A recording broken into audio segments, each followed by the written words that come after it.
बिस्मिल्लाहिर्रहमानिर्रहीम। अस्सलाम वालेकुम दोस्तों, आज का टॉपिक है रुकावट से आगे। कौन है जो सर उठा के जीना नहीं चाहता? हर इंसान ही एक बावकार, पुरसकून और खूबसूरत जिंदगी की ख्वाहिश रखता है। सर उठाकर जीने में क्या हर्ज है? सर उठाकर जीने में बुराई ही क्या है? सर उठा के जीना मुश्किल है या सर झुका के? मैं वसूख से कह सकता हूँ कि सर झुका के जीते रहना बेहद मुश्किल काम है। जब आपकी इज्जत नफ्स पे हर रोज ताबड़तोड़ हमले हों और तकलीफ के इस लम्हे में आप खुद का साथ भी न दे सकते हो, तो ऐसे कड़वी कसीली जिंदगी जीना कैसे आसान लगता होगा। इसके बावजूद मेरे ज़ाती तजर्बे के मुताबिक ऐसे लोगों की एक अच्छी खासी तादाद हमारे आस पास मौजूद है जिन्हें सर उठाकर जीने की ख्वाहिश है न जरूरत है। अक्सर को इस बात का यकीन ही नहीं है कि सर उठा के जीना मुमकिन है। उन्हें इस किस्म की किसी जिंदगी का अदराक है न जुस्तजू। दूसरी किस्म उन लोगों की है जिन्हें सर उठा के जीने की बात सीधे दिल पे लगती है। ये लोग उठ खड़े होते हैं, आगे बढ़ना चाहते हैं, अपनी जिंदगी खुशियों और कामयाबियों से भरना चाहते हैं, लेकिन चंद कदम उठाने के बाद अपने रास्ते में हाय रुकावटों से घबरा कर रुक जाते हैं। अगला कदम उठाने की हिम्मत और सकत रखने के बावजूद वहीं के वहीं खड़े होते हैं। सर उठा के जीने की तरफ जोश से लिपकने वालों का वलवला ठंडा क्यों पड़ जाता है? उनकी मोटिवेशन के गुब्बारे से हवा क्यों निकल जाती है? उनके पांव बोझल क्यों हो जाते हैं? आंखें ख्वाबों के ताकों में थक क्यों जाती हैं? कौन सी रुकावटें उनका रास्ता रोक लेती हैं? रुक जाने वालों के साथ तहकीक करने के बाद मुझे उनके रास्ते में 6 किस्म की रुकावटें हायल नजर आती हैं। आइए देखते हैं कि आपके रास्ते में उनमें से कौन सी रुकावट हायल है। पहली रुकावट, डर जिंदाबाद। डर ख्वाबों का दुश्मन है, इत्मीनान का कातिल है, कामयाबी का वैरी है जो सर झुकाने में माहिर है।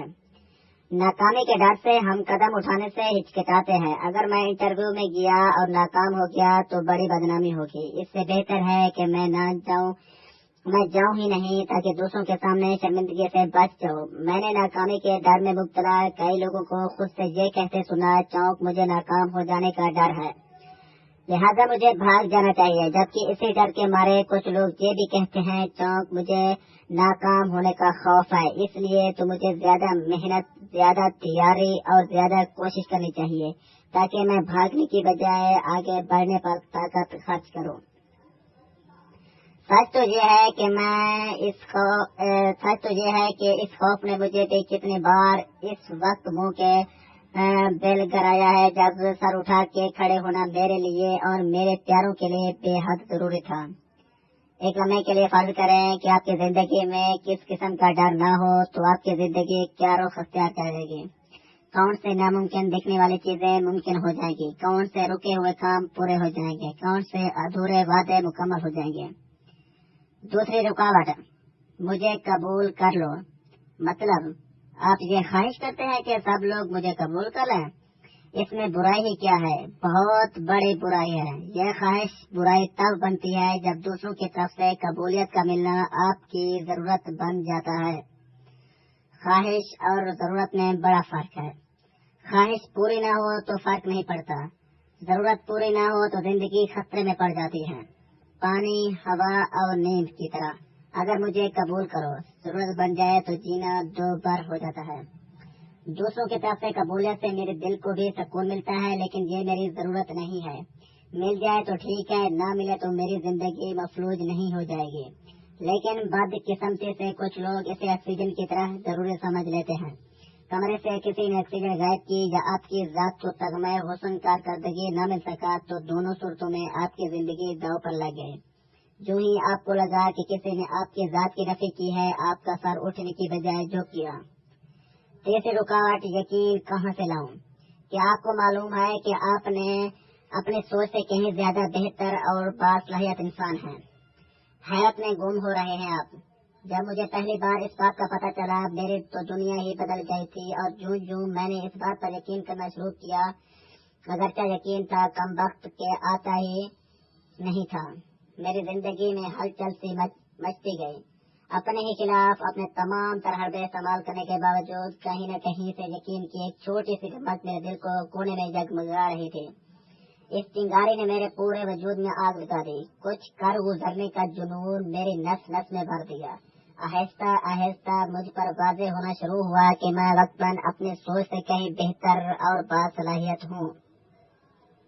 اس کے بعد جوں جوں یقین بڑھا، میری ذات کی بہتری اور صلاحیت بھی بڑھتی گئی۔ بہت سے ایسے کام جنہیں میں اپنی قابلیت کے دائرے سے باہر محسوس کرتا تھا، رفتہ رفتہ میرے لیے آسان ہوتے چلے گئے۔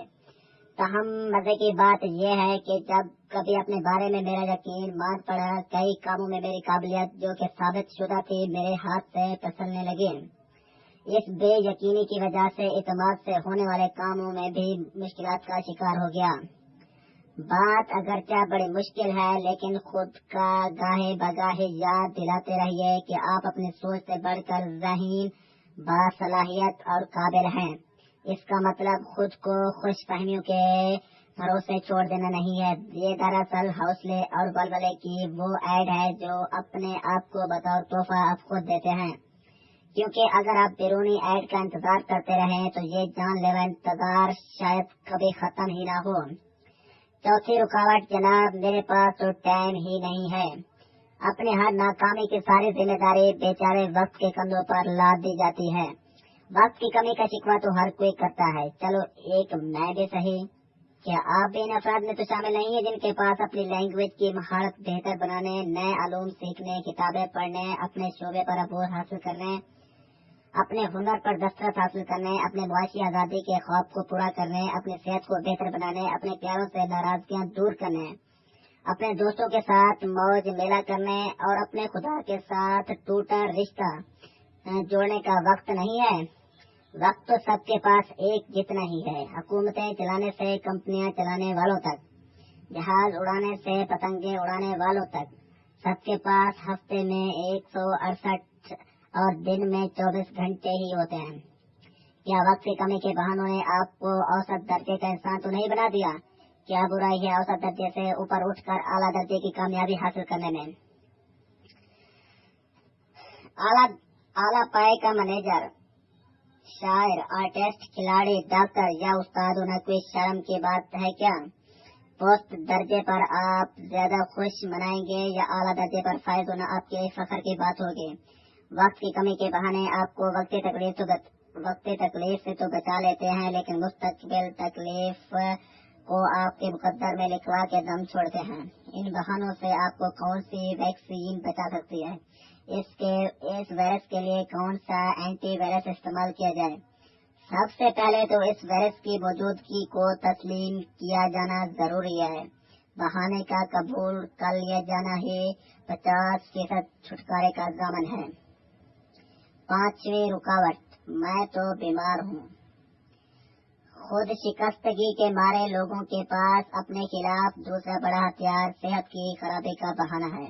میں تو بیمار ہوں، کچھ سنا سا نہیں لگ رہا۔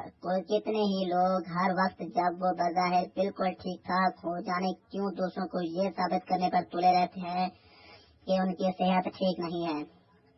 صحت کی خرابی کا بہانہ کر کے ہم خود کو وہ بہت کچھ پا لینے سے روکے رکھتے ہیں جو قدم اٹھا لینے کی صورت میں ہمارا مقدر بن سکتا ہے۔ لیکن کیا آپ ایسے لوگوں کو بھی جانتے ہیں جنہوں نے کسی قسم کی جسمانی معذوری، کمزوری یا بیماری کو آڑے نہیں آنے دیا؟ آج میں ماڈل ٹاؤن پارک میں ایک ایسے شخص سے ملا ہوں جو پارٹ ٹائم ویٹ مشین پر واک کے لیے آئے لوگوں کا وزن کرتا ہے، لیکن دراصل وہ ہر قسم کے موبائل فون ریپیئر کرتا ہے۔ اور یہ جان کر حیران مت ہو کہ موبائل فون کے نت نئے ڈیزائنوں کی مرمت کرنے والا یہ نوجوان آنکھوں سے بالکل نابینا ہے۔ ایسے ہی لوگ ہیں جو بہانوں کی زنجیروں کو توڑ ڈالتے ہیں، کسی مشکل کو نہیں مانتے، کسی تکلیف کو رکاوٹ نہیں سمجھتے اور کسی چیلنج کو خاطر میں نہ لاتے ہوئے وہ سب پر گزرتے ہیں جن کے بارے میں باقی لوگ سوچ کر ہی حیران رہ جاتے ہیں۔ میں اپنے فٹنس کو ریشان حیدری سے بس اتنا ہی کہہ پایا تھا، تو کیا بیماری اور صحت کی خرابی کو آپ کے راستے کی دیوار بننے دیا جائے؟ پلیز آج ہی سے سر درد سے دوستی ترک کرنے کا اعلان کر دیجیے۔ سر درد تب ہوتا ہے جب آپ کی زندگی میں کوئی مقصد نہ ہو۔ آپ کے مقصد میں اتنی طاقت ہونی چاہیے جو سر درد جیسی رکاوٹوں کو پچھاڑ سکے۔ میری زندگی میں ایسے کئی دن آئے جب جسم درد سے دکھ رہا ہوتا تھا، ٹانگیں اپنی ہی بوجھ सहा नहीं पा रही होती थी। नींद से आंखें बोझल बोझल होती थी और सबसे बढ़कर सुबह सवेरे उठने की बजाय की वजह भी नहीं होती थी। लेकिन नींद की मस्ती में खुद को मनफी बातें सुनाने की बजाय मैं एकदम जंप लगाकर बिस्तर से कूदता था। इस जंप में आज के दिन को जिंदगी का यादगार दिन बनाने का अहद होता था। बावजूद इसके कि इस दिन मुझे कहीं से कामयाबी की कोई नवीद मिलने का इम्कान नजर नहीं आता था, लेकिन फिर भी मैं दिन का आगाज एक नई उमंग और बगले से करता था। हर वो दिन जब मेरा दिल नर्म बिस्तर में घुसे रहने पर मायल होता था और अपनी बात मनवाने की दर्जनों दलीलें दे रहा होता था, और कई बार इन दलाइल को सुनकर सचमुच मुझे सर और जिस्म में दर्द और थकावट महसूस होने लगती थी। मैं दलाइल को रद्द करके एक पुरजोश दिन की शुरुआत करता था और हैरतनाक अंदाज में दर्द और थकावट दुम दबा कर भाग जाते थे। क्या आपने अपने इर्द गिर्द ऐसे लोग देखे हैं जो हर वक्त तबीयत ठीक नहीं कर रोना रोते रहते हैं? ये नासाजी तबीयत हमसे कितने मौके छीन लेती है, कितनी कामयाबी के इम्कानात को हमसे नहीं मिलने देती। आपकी रुकावटें क्या कहती हैं? किस चीज ने आपका रास्ता रोक रखा है? कुछ लोगों ने खुद को पछाड़ने का कुछ ज्यादा ही पक्का कर रखा होता है। ये लोग अपने ही खिलाफ साजिशें करते रहते हैं, जो खुद को अपनी ही बेवक्ती के जाल में फंसा लेते हैं। खुद को शिकायत देने पर तुले अफराद की शिनाख्त क्या है, बल्कि इनकी प्रॉब्लम क्या है? क्या आप किसी ऐसे शख्स को जानते हैं? नहीं। क्या आप आज तक खुद से कभी नहीं मिले हैं? क्या वाकई आपने कभी अपने खिलाफ कोई साजबाज नहीं की है? अपने खिलाफ साजिश करने का मतलब समझते हैं आप? जब आपको इल्म हो कि आपने कहाँ पहुँचना है, आप अच्छी तरह से बाखबर हो कि पहुँचने के फायदे और न पहुँचने के नुकसान क्या है, लेकिन आप कदम उठाने की बजाय कदम हटा लेने की राह चुने, तो आपके अलावा और कौन है जो दुश्मन से जा मिला है? जब आप जानते हैं कि कदम उठा लेना ही मंजिल पर पहुंचने की जमानत है, तो कदम रोक लेने की पॉलिसी पर आप किसके इशारे से अमल पैरा हो रहे हैं? जानते बूझते आप खुद को कामयाबी की बजाय नाकामी की तरफ कैसे धकेल सकते हैं? आप खुद के पीछे इस तरह हाथ धोकर कैसे पड़ सकते हैं? आप बैल मुझे मार की चलती फिरती मिसाल कैसे बन सकते हैं? अपने रास्ते की सारी रुकावटों, पत्थरों, दीवारों को बता दीजिए। आप किसी रुकावट को खातिर में नहीं लाने वाले। आपने फैसला कर लिया है रुकावटों को पामाल करने का, क्योंकि आप जान गए हैं कि रुकावट से आगे आपकी जीत है। खुदा हाफिज। बिस्मिल्लाहिर्रहमानिर्रहीम। अस्सलाम वालेकुम। दोस्तों, आज का टॉपिक है रुकावट से आगे।